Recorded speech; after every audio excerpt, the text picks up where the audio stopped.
আজ আমি তোমাদের কাছে একটা এমন প্রশ্ন রাখতে চলেছি যা হয়তো এই মুহূর্তে তোমার জীবনের সবচেয়ে জরুরি প্রশ্ন। তোমার এক্স কি সত্যিই ফিরে আসতে পারে?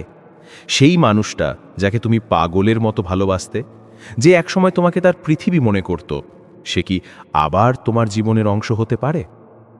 ভাবুন একবার, গভীর রাতে বিছানায় শুয়ে আপনি এখনও তার হাসি, তার বার্তা, তার কণ্ঠস্বর সব কিছু মনে করছেন। সব কিছু এখনও আপনার ভেতরে জীবন্ত, কিন্তু কঠিন সত্যটা হলো সে এখন আপনার পাশে নেই। আর এখান থেকে আপনার আসল মানসিক যন্ত্রণা শুরু হয়। এখন এই পরিস্থিতিতে দুই ধরনের মানুষ দেখা যায়। প্রথম, যারা খুব সহজেই হাল ছেড়ে দেয় এবং ভাবে সব শেষ। আর দ্বিতীয়, যারা নিজের ভাগ্য নিজে লিখতে চায় এবং দৃঢ় প্রতিজ্ঞ থাকে যে না, আমি তাকে ফিরিয়ে আনবই। আমি এখন সেই দ্বিতীয় শ্রেণীর মানুষদের সঙ্গে কথা বলছি, কারণ আপনি যদি এই ভিডিও দেখছেন তবে আপনার ভেতরেও সেই লড়াইয়ের সাহস এখনও বাকি আছে। আপনার সবচেয়ে বড় শত্রু ভয়। এখন আমি তোমাকে একটা গভীর সত্যি বলি, এই মুহূর্তে আপনার সবচেয়ে বড় শত্রু আপনার এক্স নয়, তার নতুন জীবনও নয়, বা পরিস্থিতিও নয়। আপনার সবচেয়ে বড় শত্রু হলো আপনার নিজের ভেতরের ভয়। এই ভয় আপনাকে বলে যে সে আর কখনোই ফিরে আসবে না। এই ভয় আপনাকে বাধ্য করে বারবার তাকে ফোন করতে, মেসেজ পাঠাতে, কাঁদতে এবং অনুনয় করতে। আর যখন আপনি এই দুর্বলতাগুলো প্রকাশ করেন, তখন আপনি নিজেই নিজের পায়ে কুড়াল মারেন। কারণ মানুষ তখনই ফিরে আসে যখন সে আপনার মূল্য বা আত্মমর্যাদা বুঝতে পারে। কিন্তু যদি আপনি ভয়কে সঙ্গী করে বাঁচেন, তাহলে আপনি নিজেই নিজের মূল্য ধ্বংস করে ফেলেন। আশা ও সংযোগের বিচ্ছেদ। এখন উল্টো দিকটা বলি, আশা অর্থাৎ হোপ। যদি আপনি এখন নিজের মনের গভীরে তাকান, তাহলে একটা ক্ষীণ আলোর রেখা দেখতে পাবেন। সেটাই হলো আশা। এই আশাই আপনাকে এই পর্যন্ত টেনে এনেছে এবং এই আশাই আপনাকে সামনে এগিয়ে নিয়ে যাবে। তবে আশার মানে এই নয় যে আপনি বসে অপেক্ষা করবেন। আশার মানে হলো নিজের ওপর বিশ্বাস রেখে সঠিক এবং শক্তিশালী পদক্ষেপ নেওয়া। এখন খুব জরুরি এটা বোঝা যে ব্রেকআপ শুধু একটা ঝগড়া বা ভুল বোঝাবুঝির ঘটনা নয়, এটা একটা প্রক্রিয়া। আমরা প্রায়শই ভাবি ব্রেকআপের কারণ কোনো তৃতীয় ব্যক্তি বা একটি ঝগড়া, কিন্তু আসল সত্য হলো ব্রেকআপের কারণ হলো আবেগগত সংযোগের বিচ্ছেদ, অর্থাৎ সেভারেন্স অফ কানেকশন। ছোট ছোট বিষয় অবহেলা করা, গুরুত্ব কমিয়ে ফেলা, এই সবই ধীরে ধীরে সেই সংযোগটাকে দুর্বল করে দেয়। কিন্তু শোনো, যদি সেই সংযোগ ভেঙে যেতে পারে, তাহলে বিশ্বাস রাখুন সেটা আবার গড়াও যেতে পারে। এখান থেকেই আমাদের নতুন যাত্রা শুরু হয়। অধিকাংশ মানুষ ভুল করে ভাবে যে আমি যদি দেখাই যে আমি তাকে ছাড়া ভেঙে গেছি, তাহলে সে ফিরে আসবে। বন্ধু, এটাই সবচেয়ে বড় ভুল। কোনো মানুষই ফিরে আসে না এমন কারো কাছে যে দুর্বল, যে নিজের সম্মান হারিয়েছে। সে ফিরে আসে সেই ব্যক্তির কাছে যে দৃঢ়, আত্মসম্মানী এবং আবার আকর্ষণীয় হয়েছে। মনে রাখবেন, ভালোবাসা এক বাজারের মতো। আপনার মূল্য যত বাড়বে, আপনার এক্স আপনাকে ততই চাইবে। আপনার মূল্য যত কমবে, সে ততই আপনার থেকে দূরে সরে যাবে। মনোবিজ্ঞান, ভালোবাসা এক নেশা, অ্যাডিকশন অ্যান্ড উইথড্রয়াল। এই কারণে আমি বলছি, এই ভিডিও আপনার জন্য নতুন পথ। এটা শুধু সম্পর্কের বাইড নয়, এটা আপনার নতুন জীবন মন্ত্র। এখন আমরা কথা বলবো ব্রেকআপের পর মানুষের মন আর মস্তিষ্কে কি হয় সেই গভীর আবেগীয় মনোবিজ্ঞান নিয়ে। বৈজ্ঞানিক গবেষণায় দেখা গেছে ভালোবাসা এক ধরনের নেশা। অর্থাৎ যখন আপনি ভালোবাসায় থাকেন এবং হঠাৎ ব্রেকআপ হয়, তখন আপনার মস্তিষ্কে ঠিক সেই প্রভাব পড়ে যা একজন নেশাগ্রস্ত মানুষের ওপর পড়ে যখন তার ড্রাগ কেড়ে নেওয়া হয়। অর্থাৎ ব্রেকআপের পর যে তীব্র অস্থিরতা, ঘুম না আসা, খিদে না থাকা, বারবার ফোন চেক করা, এই সবই হলো উইথড্রয়াল এফেক্ট। আপনার মস্তিষ্ক বারবার সেই ড্রাগ অর্থাৎ আপনার এক্সের খোঁজ করে। যদি এই সময় আপনি নিজের হৃদয়ের কথা শুনে বারবার তাকে ফোন করেন বা তার স্মৃতিতে ডুবে থাকেন, তাহলে এটা ঠিক সেই রকম যখন কোনো নেশাগ্রস্ত মানুষ আবার নেশা নিতে শুরু করে। এর ফল হয় ঠিক বিপরীত, পরিস্থিতি আরও খারাপ হতে থাকে। এক্সের মনস্তত্ত্ব, 4টি ধাপ এবং হারানোর ভয়, FOMO। এখন সবচেয়ে বড় প্রশ্ন হলো, ব্রেকআপের পর আপনার এক্স আসলে কি ভাবছে? কারণ শুধু আপনি একা কষ্ট পাচ্ছেন না, আপনার এক্সের মনেও অনেক জটিল চিন্তা জ্বলতে থাকে। তাদের মন এই 4টি ধাপ পার করে। এক, রাগ ও স্বস্তি। প্রথম কিছুদিন সে স্বস্তি অনুভব করে, এখন আমি মুক্ত, একটু দূরত্ব দরকার। 2, শূন্যতা। এরপর আসে শূন্যতা, কিছু একটা অভাব লাগছে, অভ্যাস বদলে গেছে, মেসেজ আসে না। 3, তুলনা। এরপর আসে দ্বিধা, আমি ঠিক করেছি তো, সত্যিও আমার জন্য খারাপ ছিল না, আমি ভুল করেছি। 4, স্মৃতি ও আকাঙ্ক্ষা। শেষে আসে স্মৃতি, তার সঙ্গে কাটানো সময়গুলো তো খারাপ ছিল না, আমি কি ওকে মিস করছি? মনে রাখবেন, আপনার এক্সের মাথায় এই 4টি ধাপ ঘুরতে থাকে, আর যদি আপনি সঠিক পদক্ষেপ নেন তাহলে আপনি সরাসরি তাকে সেই 4র্থ ধাপে, স্মৃতি ও পুনরায় জোড়া লাগানোর ইচ্ছায় নিয়ে যেতে পারেন। এখানেই কাজ করে ফিয়ার অফ লস এবং ফিয়ার অফ মিসিং আউট, অর্থাৎ FOMO। যদি আপনার এক্স ভাবে আপনি এখনও তার পেছনে ছুটছেন, তাহলে তার মনে কোনো ভয় নেই। কিন্তু যেই মুহূর্তে সে দেখে আপনি তাকে ছাড়া খুশি আছেন, শক্ত আছেন এবং হয়তো এগিয়ে যাচ্ছেন, তখন তার মনে তীব্র ভয় তৈরি হয়, যদি আমি একে চিরতরে হারিয়ে ফেলি, যদি অন্য কেউ একে পেয়ে যায়। এই FOMOই আপনার এক্সকে আবার আপনার কথা ভাবতে বাধ্য করে। এই মানসিক বিন্দুটি বুঝে আমাদের পরের কৌশল তৈরি করতে হবে। ভুল থেকে বাঁচা, নীরবতার শক্তি। এখন প্রশ্ন হলো, যদি সব এত পরিষ্কার, তাহলে মানুষ ভুল করে কেন? কারণ মনের ওপর নিয়ন্ত্রণ রাখা সহজ নয়। আপনার মন ভাবে, যদি আমি এখন মেসেজ না করি তাহলে সে হয়তো অন্য কারো কাছে চলে যাবে। কিন্তু আসলে এই ভয়ই আপনাকে তার থেকে আরও দূরে ঠেলে দেয়। মনে রাখবেন, নীরবতাও এক ধরনের শক্তি। যখন আপনি সঠিক সময়ে চুপ থাকেন, তখন আপনার এক্স নিজে থেকেই আপনার কথা ভাবতে শুরু করে। এই যাত্রার পরের ধাপ হলো ভুল থেকে নিজেকে বাঁচানো। কারণ ভাবুন, যদি আপনি ডাক্তারের কাছে যান এবং সে আপনাকে ওষুধ দেয়, কিন্তু আপনি বাড়ি ফিরে আবার সেই একই খারাপ অভ্যাসগুলো চালিয়ে যান, তাহলে ওষুধের প্রভাব কি হবে? একদম শূন্য।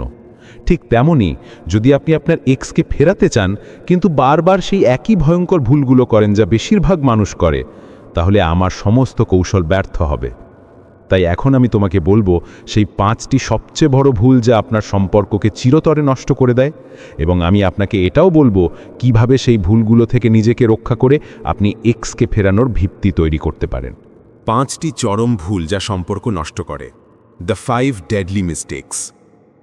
এখন আমি তোমাদের বলবো সেই 5টি সবচেয়ে বড় ভুল যা অধিকাংশ মানুষ ব্রেকআপের পর করে এবং যা আপনার সম্পর্ককে চিরতরে নষ্ট করে দেয়।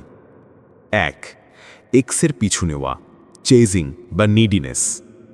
প্রথম এবং সবচেয়ে সাধারণ ভুল হল এক্সের পিছু নেওয়া। সকালে ঘুম থেকে উঠেই মেসেজ, গুড মর্নিং, প্লিজ কথা বলো। রাতে ঘুমাতে যাওয়ার আগে ফোন, মিস ইউ, প্লিজ ফিরে এসো। আপনি হয়তো ভাবছেন, আমি তো শুধু নিজের অনুভূতি প্রকাশ করছি। কিন্তু সত্যিটা হলো, আপনার এক্সের জন্য এটা একটি তীব্র মানসিক চাপ হয়ে দাঁড়ায়। মানুষ সবসময় সেই জিনিসটাই চায় যা সহজে পাওয়া যায় না। আর যখন আপনি নিজেকে সহজলভ্য করে দেন, বারবার পিছু নেন, তখন আপনি নিজেই নিজের মূল্য কমিয়ে দেন। করণীয়, নীরবতাকে গ্রহণ করুন, নো কন্ট্যাক্ট রুল অনুসরণ করুন। নিজেকে দেখান যে আপনি শক্ত, অসহায় নন। 2, সোশ্যাল মিডিয়া ড্রামা। দ্বিতীয় বড় ভুল হল সোশ্যাল মিডিয়া ড্রামা। অনেকেই ব্রেকআপের পর ফেসবুক, ইনস্টাগ্রাম বা হোয়াটসঅ্যাপে লিখতে শুরু করে, হৃদয় ভেঙে গেছে, কেউ বোঝে না, তোমাকে ছাড়া আমি বাঁচতে পারবো না। বন্ধু, আপনার এক্স এটা দেখে ভাবে, আরে এ তো এখনও আমার পেছনে পাগল, এখনও ওকে আর গুরুত্ব দেওয়ার দরকার নেই। মনে রাখবেন, সোশ্যাল মিডিয়া আপনার বন্ধুও হতে পারে, আবার সবচেয়ে বড় শত্রুও হতে পারে। যদি আপনি সেখানে নিজের দুঃখ দেখান, আপনি হারবেন। কিন্তু যদি আপনি সেখানে নিজের শক্ত, ইতিবাচক এবং সফল চেহারা দেখান, তাহলে আপনার এক্স আবার আপনাকে নিয়ে ভাবতে শুরু করবে। 3, প্রতিশোধ নেওয়া। তৃতীয়ত, প্রতিশোধের চিন্তা। অনেকে ভুল করে ভাবে, আমি যদি প্রতিশোধ নিই তাহলে সে কষ্ট পাবে এবং আমার কাছে ফিরে আসবে। এই কৌশল সবসময় বিপরীত ফল দেয়। প্রতিশোধ নিতে গেলে আপনার এক্স আপনাকে আরও বেশি ঘৃণা করবে। করণীয়, বদলা নয়, সেলফ ইমপ্রুভমেন্টের দিকে মন দিন। নিজেকে এতটা উন্নত করুন যে আপনার এক্স নিজেই ভাবে যে আমি ওকে হারিয়ে বড় ভুল করেছি। 4, সবার সামনে অভিযোগ করা। চতুর্থ ভুল হলো সবার সামনে নিজের এক্সের নামে অভিযোগ করা, ও আমার সঙ্গে প্রতারণা করেছে, ও আমার জীবন নষ্ট করেছে। যখন আপনি এইভাবে কথা বলেন, দুটো জিনিস হয়। এক, আপনার আত্মবিশ্বাস আরও নিচে নামে। দুই, যদি এসব কথা আপনার এক্সের কানে যায়, সে ভাবে এই মানুষটা কখনো বদলাবে না, এর নেতিবাচকতা ছাড়া আর কিচ্ছু নেই। করণীয়, মনে রাখবেন, আপনার শক্তির বার্তা আপনার এক্স পর্যন্ত পৌঁছানো উচিত, আপনার দুর্বলতার নয়। 5. হাল ছেড়ে দেওয়া। পঞ্চম এবং সবচেয়ে ভয়ঙ্কর ভুল হল হাল ছেড়ে দেওয়া। ব্রেকআপের পর অনেকে মাত্র 2 সপ্তাহ চেষ্টা করে তারপর বলে এখন আর কিচ্ছু সম্ভব নয়। কিন্তু বাস্তবতা হল সম্পর্ক সারানো একটি দীর্ঘ প্রক্রিয়া। এতে দিন নয়, কখনো কখনো মাস লেগে যেতে পারে। যদি আপনি ধৈর্য না রাখেন, আপনি জেতার আগেই হার মানবেন। করণীয়, ধৈর্য ধরুন, সঠিক সময়ের অপেক্ষা করুন, প্রত্যেক পদক্ষেপ ভেবে বুঝে এগিয়ে চলুন। ধরুন রিনা আর রাজের ব্রেকআপ হলো। রিনা ভুল করল, বারবার ফোন, কান্না, সোশ্যাল মিডিয়ায় দুঃখের গান। রাজ ভাবল ভালোই হয়েছে, ছেড়ে দিয়েছি। অন্যদিকে সীমা আর অরুণের ব্রেকআপ হলো। সীমা চুপ রইল, নিজেকে কাজে ব্যস্ত রাখল, সোশ্যাল মিডিয়ায় নিজের ভালো ছবি পোস্ট করল। অরুণ ভাবতে লাগল, এ হঠাৎ এত শক্ত হলো কিভাবে? আমাকে ছাড়া কি ও খুশি? আর এই প্রশ্নটাই অরুণকে আবার সীমার দিকে টেনে নিল। দেখলে পার্থক্যটা? তাহলে ফ্রেন্ডস, আমরা কি শিখলাম? এক্সের পিছু নেওয়া সবচেয়ে বড় ভুল। সোশ্যাল মিডিয়া ড্রামা তোমার বিপক্ষে যায়। প্রতিশোধ নিতে গেলে ঘৃণা বাড়ে। অভিযোগ করলে তোমার মূল্য পড়ে যায়। ধৈর্য হারালে মানে তুমি নিজেই নিজের হার লিখছ। যদি তুমি শুধু এই ভুলগুলো থেকে বাঁচতে পারো, তাহলে তুমি অর্ধেক জয় আগেই পেয়ে গেছো। Game changer, self transformation. এতক্ষণে আমরা অনেক কিছু বুঝে নিয়েছি। আমরা ভয় আর আশার কথা বলেছি। আমরা মনের ও মস্তিষ্কের মনোবিজ্ঞান বুঝেছি। আমরা সেই ভুলগুলো চিনেছি যেগুলো আমাদের ধ্বংস করতে পারে। কিন্তু এখন সময় এসেছে আসল গেম চেঞ্জারের। সময় এসেছে সেলফ ট্রান্সফরমেশনের। কারণ সত্যিটা কি জানেন? যদি আপনি আগের মতোই মানুষ থেকে যান, যেমন আপনি ছিলেন যখন আপনার ব্রেকআপ হলো, তাহলে আপনার সম্পর্ক কখনোই টিকবে না। আপনার এক্স কেন ফিরে আসবে? সেই একই পুরনো ঝগড়া, সেই একই পুরনো অভ্যাস, সেই একই পুরনো দুর্বলতা। যদি সব কিছু আগের মতোই থাকে, তাহলে ফলও আগের মতোই হবে, ব্রেকআপ। তাই প্রশ্নটা এটা নয় যে আপনার এক্স ফিরে আসছে না কেন। প্রশ্নটা হলো, আপনার ভ্যালু এতটাও আছে কি যে সে আপনাকে ছাড়া বাঁচতে না পারে? যদি উত্তর না হয়, তাতে কোনো সমস্যা নেই, কারণ এখন আপনার কাছে সুযোগ আছে নিজের ভ্যালু আবার গড়ে তোলার। আর সেটাই হলো সেলফ ট্রান্সফরমেশন বা আত্মপরিবর্তন। Physical transformation. প্রথমেই কথা বলি ফিজিক্যাল ট্রান্সফরমেশন নিয়ে। আপনি বিশ্বাস করুন বা না করুন, একজন মানুষ করে না, কখনোই কারোর কাছে সময় চায় না, কখনোই কারোর জন্য নিজের পথ পরিবর্তন করে না, এবং এটাই তাকে সবার থেকে আলাদা করে তোলে। একজন এমন পুরুষে পরিণত হয় যার জন্য নারীর মনে আকাঙ্ক্ষার আগুন জ্বলে ওঠে চুপি চুপি, গভীরভাবে। কারণ তাদের মনে হয়, যদি আমি এই পুরুষের মনোযোগ নিজের দিকে টানতে পারি, তাহলে আমি সেই জিনিস জিতে নেব যেটা সবাই লালসায় দেখে। মনে রাখবেন, যে পুরুষের জীবনে কোনো মিশন থাকে সে সবার মনে জায়গা করে নেয় না, কিন্তু যার মনে সে ঢোকে সে সরাসরি মনোভাবে ঢুকে পড়ে। এবং এমন একজন পুরুষ শুধু একটা সম্পর্ক তৈরি করে না, একজন নারীর গোটা চিন্তাধারাকে বদলে দেয়। ষষ্ঠ পয়েন্ট, যখন একজন পুরুষের চোখে নীরব রাগ থাকে, নারীর মনোভাব তার সীমা অতিক্রম করতে তৈরি হয়ে যায়। না কোনো শব্দ, না কোনো বাহুল্য, শুধু একজোড়া চোখ, আর তার ভেতরে এমন এক ঝড় যা ফেটে পড়ে না, তবে মৃতও হয় না। যখন একজন নারী সেই চোখের দিকে তাকায়, সে শুধু ব্রেকআপের পর বেশিরভাগ মানুষ মানসিকভাবে ভেঙে পড়ে। কান্না, তীব্র রাগ, বিরক্তি, এই সব কিছুই আপনার এক্সকে আরও দূরে ঠেলে দেয়। কিন্তু যদি আপনি নিজের আবেগ নিয়ন্ত্রণ করতে শেখেন, তাহলে আপনি নিজেই নিজের জীবনের হিরো হয়ে উঠবেন। কি করতে হবে? নিয়মিত মেডিটেশন করুন, জার্নাল লেখার অভ্যেস গড়ে তুলুন, নিজের অনুভূতিগুলো লিখে রাখুন এবং প্রতিদিন নিজেকে মনে করান, আমি আমার জীবনের হিরো। যখন আপনার এক্স দেখবে আপনি আগের থেকে অনেক বেশি শান্ত, স্থির এবং আবেগগতভাবে পরিণত, তখন তার মনে একটাই ভাবনা আসবে, এই তো সেই মানুষ যাকে আমি একসময় ভালোবাসতাম, আর এখন সে আরও ভালো হয়ে গেছে। 3. সোশ্যাল ট্রান্সফরমেশন বা সামাজিক পরিবর্তন। তৃতীয় ধাপ হল সোশ্যাল ট্রান্সফরমেশন, অর্থাৎ আপনার সামাজিক পরিমণ্ডল ও ইমেজ বদলানো। ব্রেকআপের পর অনেকেই একা হয়ে যায়, বন্ধুদের এড়িয়ে চলে, ঘরে নিজেকে আটকে ফেলে। কিন্তু এটাই সবচেয়ে বড় ভুল। আপনাকে করতে হবে ঠিক উল্টোটা। নতুন বন্ধু বানান, সামাজিকভাবে সক্রিয় থাকুন, ক্লাব, ইভেন্ট, আউটিং, নতুন শখের সঙ্গে যুক্ত হন। যখন আপনার এক্স দেখবে যে আপনার সামাজিক মর্যাদা বেড়ে গেছে, তখন তার মধ্যে ফিয়ার অফ মিসিং আউট বা ফোমো প্রবলভাবে কাজ করবে। সে ভাববে, এ তো আমাকে ছাড়া আরও জনপ্রিয় হয়ে যাচ্ছে, আমি কি একে চিরদিনের জন্য হারাতে যাচ্ছি? 4. ক্যারিয়ার ও ফিনান্সিয়াল ট্রান্সফরমেশন, পেশাগত ও আর্থিক পরিবর্তন। কারণ সম্পর্ক শুধু ভালোবাসাই চলে না, স্থিতিশীলতাও প্রয়োজন। যদি আপনার এক্স মনে করে আপনি উচ্চাকাঙ্ক্ষীহীন বা অ্যাম্বিশনলেস এবং জীবনে সিরিয়াস নন, তাহলে আকর্ষণ ধীরে ধীরে মরে যাবে। কিন্তু যদি আপনি নিজের কেরিয়ারে উন্নতি দেখান, নতুন স্কিল শেখেন এবং আর্থিকভাবে শক্তিশালী হন, তাহলে আপনার এক্স আবার আপনাকে সম্মান করতে শুরু করবে। উদাহরণ দিই, রিনা আর সমীরের ব্রেকআপ হয়েছিল, কারণ সমীরের জীবনে কোনো স্থিতিশীলতা ছিল না। কিন্তু ব্রেকআপের পর সে কঠোর পরিশ্রম শুরু করে, নতুন স্কিল শেখে এবং আয় বাড়ায়। কয়েক মাস পর রিনা নিজেই মেসেজ পাঠায়, তোমাকে নিয়ে আমি গর্বিত। দেখলে সম্মান আবার ফিরে এলো। 5. স্পিরিচুয়াল ট্রান্সফরমেশন, অর্থাৎ আধ্যাত্মিক রূপান্তর। সেই ধাপ হল স্পিরিচুয়াল ট্রান্সফরমেশন, অর্থাৎ নিজের ভেতরের শূন্যতা পূরণ করা। কারণ সত্যি কথা হলো, আপনি যদি নিজের মধ্যে সুখী না হন, তাহলে কাউকেই সুখী রাখতে পারবেন না। স্পিরিচুয়াল গ্রোথ মানে হল জীবনের বৃহত্তর উদ্দেশ্য বোঝা, কৃতজ্ঞতা প্রকাশ করা এবং বিশ্বাস রাখা যে মহাবিশ্ব আপনার মঙ্গলের জন্যই কাজ করছে। যখন আপনি এই স্তরে পৌঁছান, তখন আপনার এক্স শুধু আপনার সঙ্গে থাকতে চায় না, বরং আপনার ইতিবাচক শান্তির এনার্জির দিকেও তীব্রভাবে আকৃষ্ট হয়।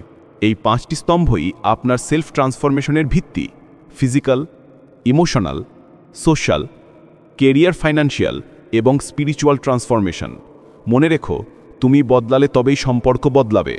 আর যখন তোমার এক্স দেখবে তুমি আগের সেই দুর্বল মানুষটি নও, তখন তার মনে একটাই প্রশ্ন ঘুরবে, আমি কি একে ছেড়ে ভুল করেছিলাম? কমিউনিকেশন কৌশল, এক্সের হৃদয়ের তালা। দ্য কমিউনিকেশন কি? সম্পর্ক তৈরি হয় কমিউনিকেশনে, ভাঙেও কমিউনিকেশনে। ভুল সময়ে ভুল কথা বললে সম্পর্ক শেষ হয়, ঠিক সময়ে ঠিক কথা বললে সম্পর্ক আবার শুরু হতে পারে। আপনার এক্সের হৃদয়ের তালা খোলার একমাত্র চাবি হল আপনার কমিউনিকেশন স্কিল বা যোগাযোগের দক্ষতা, সঠিক সময় ও নো কন্ট্যাক্ট রুল। ব্রেকআপের পর সবচেয়ে বড় প্রশ্ন, আমি ওর সঙ্গে কখন কথা বলবো? বেশিরভাগ মানুষ ব্রেকআপের পরদিনই ফোন, মেসেজ, কল করে। আর ফল কি পায়? এক্স ভাবে, এ তো আমাকে ছাড়া থাকতে পারে না, আর আপনার ভ্যালু পড়ে যায়। সত্যি হলো, টাইমিং ইজ এভরিথিং। যদি ব্রেকআপ সদ্য হয়েছে 1 থেকে 2 সপ্তাহ, তাহলে কমপক্ষে 30 দিন নো কন্ট্যাক্ট রুল কঠোরভাবে মেনে চলুন, অর্থাৎ চুপ থাকুন। এই সময় আপনার সেলফ ট্রান্সফরমেশনের উপর কাজ করুন। কথা শুরুর নিয়ম: ক্যাজুয়াল টোন। 30 দিন পরে যখন আপনি নিজের আবেগকে নিয়ন্ত্রণ করতে শিখে গেছেন, তখনই প্রথমবার যোগাযোগ শুরু করুন। কিন্তু কিভাবে? আই মিস ইউ বা প্লিজ ফিরে এসো বলবেন না, এটাই দুর্বলতা দেখায়। কমিউনিকেশনের প্রথম নীতি হল ক্যাজুয়াল এবং ফ্রেন্ডলি থাকা, যেন আপনি কোনো পুরনো বন্ধুর সঙ্গে কথা বলছেন। উদাহরণ: হেই, আমি আজ একটা মজার ক্যাফে দেখলাম, মনে পড়ল তুমি তো ওখানে যেতে চাইতে। আজ সেই গানটা শুনলাম যেটা আমরা একসাথে শুনতাম, মনে পড়ল। খেয়াল করুন, আপনি নস্টালজিক হচ্ছেন কিন্তু অতিরিক্ত ইমোশনাল নন। আপনি স্মৃতিগুলো জাগাচ্ছেন কিন্তু কোনো মানসিক চাপ দিচ্ছেন না। শব্দের ক্ষমতা, দ্য পাওয়ার অফ ওয়ার্ডস। প্রত্যেকটি শব্দের নিজস্ব মনস্তাত্ত্বিক প্রভাব আছে। Positive nostalgia word. মনে আছে সেই দিনগুলো কত সুন্দর ছিল? এগুলো এক্সের মনে সুখের স্মৃতি ফিরিয়ে আনে। Curiosity word. আজ নতুন কিছু ট্রাই করলাম, লাইফে নতুন এক্সপেরিমেন্ট করছি। এগুলো এক্সের মনে কৌতূহল জাগায় যে এ হঠাৎ এত বদলে গেল কেমন করে। Confidence word. আমি ভালো করছি, আমি নিজের উপর কাজ করছি। এগুলো দেখায় আপনি দুর্বল নন, বরং আরও শক্তিশালী হয়েছেন। ফরবিডেন ওয়ার্ডস, যা বলা যাবে না। তুমি আমাকে ছেড়ে ভুল করেছ, তোমাকে ছাড়া আমি মরে যাব, তুমি কি আমাকে মনে করো না? এই কথাগুলো এক্সকে আরও দূরে ঠেলে দেয়। মনে রাখবেন, কমিউনিকেশনের উদ্দেশ্য এক্সকে দোষী করা নয়, বরং আবার আপনার দিকে টেনে আনা। যেমন ধরুন, সুরেশ আর পূজার ব্রেকআপ হয়েছিল। সুরেশ প্রথমে 30 দিন নো কন্ট্যাক্ট রুল ফলো করল। তারপর একদিন হঠাৎ পূজাকে মেসেজ করল, ওই আমি সেই ক্যাফের সামনে গেলাম যেখানে আমরা প্রথম দেখা করেছিলাম, ওখানকার কোল্ড কফিটা এখনও বেস্ট। পূজা বলল, হ্যাঁ ঠিক বলেছ, দেখো কোনো ড্রামা না, কোনো দুর্বলতা না, জাস্ট এক নস্টালজিক ট্রিগার। এভাবেই কমিউনিকেশনের দরজা খুলে যায়। কমিউনিকেশনের 5টি মূলনীতি: 1. টাইমিং, সঠিক সময়ে কথা বলুন 30 দিন পর। 2. ক্যাজুয়াল টোন, বন্ধুত্বপূর্ণ ও হালকা থাকুন। 3. রাইট ওয়ার্ডস, নস্টালজিয়া, কিউরিওসিটি, কনফিডেন্সের মিশ্রণ। 4. ফরবিডেন ওয়ার্ডস, দুর্বলতা বা অপরাধবোধের কথা নয়। 5. সাইলেন্স, মাঝে মাঝে চুপ থাকাও একটি শক্তিশালী কৌশল। আকর্ষণ ফিরিয়ে আনা। এখন প্রশ্ন হলো, কিভাবে আবার আকর্ষণ তৈরি করা যায়? কারণ কমিউনিকেশন শুধু দরজা খোলে, কিন্তু এক্সকে ভেতরে ফেরায় আকর্ষণ, অ্যাট্রাকশন। আকর্ষণ মানে শুধু শারীরিক টান নয়, এটা হলো সম্মান, উত্তেজনা, আবেগীয় সংযোগ, আরাম এবং বিশ্বাসের এক শক্তিশালী মিশ্রণ। 1. সম্মান ফিরিয়ে আনা। বেশিরভাগ ব্রেকআপ হয় যখন এক্সের চোখে আপনার সম্মান কমে যায়। তাই নিজেকে উন্নত করুন, নিজের বাউন্ডারি তৈরি করুন, দুর্বলতা দেখাবেন না। যখন এক্স দেখবে আপনি এখন নিজের উপর নিয়ন্ত্রণ রাখেন, নিজের সিদ্ধান্ত নেন, তখন ধীরে ধীরে আপনার প্রতি আবার সম্মান ফিরবে। 2. উত্তেজনা সৃষ্টি। অনেক সম্পর্ক ভাঙে একঘেয়েমির কারণে। আপনার জীবনে নতুনত্ব আনুন, নতুন শখ, ভ্রমণ, ক্লাব, অ্যাডভেঞ্চার। যখন এক্স দেখবে আপনি এখন আরও রঙিন, আরও আকর্ষণীয়, সে ভাববে এই তো আমাকে ছাড়া আরও ইন্টারেস্টিং হয়ে গেছে। 3. আবেগীয় সংযোগ তৈরি। শুধু মজা নয়, সম্পর্কটাকে হৃদয়ের বন্ধনে নস্টালজিয়া ট্রিগার করুন, পুরনো ভালো স্মৃতি শেয়ার করুন। মনে আছে সেই বৃষ্টির দিনটা আমরা ছাতা ছাড়া ভিজেছিলাম? একটি ছোট্ট লাইন, কিন্তু এতে এক্সের মস্তিষ্কে ডোপামিন রিলিজ হয় এবং পুরনো কেমিস্ট্রি আবার জেগে ওঠে। 4. বিশ্বাস ও আরাম। যদি এক্স ভাবে এ আবার আগের মতোই ভুল করবে, তাহলে আকর্ষণ টিকবে না। তাই ধৈর্য ধরে কনসিস্টেন্সি দেখান, কথা রাখুন, অতিরিক্ত ড্রামা করবেন না। প্রমাণ দিন আপনি এখন পরিণত হয়েছেন। ধরুন, রোহিত আর সিম্মির ব্রেকআপ হয়েছিল। রোহিত ছিল খুব নির্ভরশীল ও অবহেলিত। ব্রেকআপের পর সে নিজেকে বদলে ফেলল, ফিটনেস, ব্যবসা, সোশ্যাল লাইফ। 30 দিন পরে সে সিম্মিকে হালকাভাবে টেক্সট করল, পুরনো স্মৃতি মনে করালো, নিজের পরিবর্তন দেখালো। কয়েক মাস পরে সিম্মি বলল, তুমি এখন একদম অন্যরকম লাগছো, এবং আগের সংযোগটা ফিরে এলো। এটাই হলো রিবিল্ডিং অ্যাট্রাকশনের ম্যাজিক। কমিটমেন্ট ফেজ ও দীর্ঘমেয়াদী নিয়ম। এক্স ধীরে ধীরে ফিরছে, তার মানে সে মেসেজ দিয়েছে, হয়তো কফিতে দেখা করতে বলেছে, বা বলেছে তোমাকে মিস করছি। কিন্তু সাবধান, এখানেই অনেকে ভুল করে। এক্স ফিরতেই ওরনো ভুলগুলো আবার করে ফেলে। কমিটমেন্ট ফেজের 5টি নিয়ম। 1. ধীরে ধীরে এগোন, সরাসরি চলো আবার শুরু করি বলবেন না। প্রথমে বন্ধুত্ব, তারপর ক্যাজুয়াল আউটিংস, তারপর আবেগীয় কথাবার্তা। 2. পুরনো ক্ষত সারান। পুরনো দুঃখ বা ভুলগুলো বারবার টেনে এনো না, শান্তভাবে, পরিণতভাবে কথা বলুন, নিজের ভুল মানতে ভয় পাবেন না। 3. আবেগীয় নিরাপত্তা তৈরি।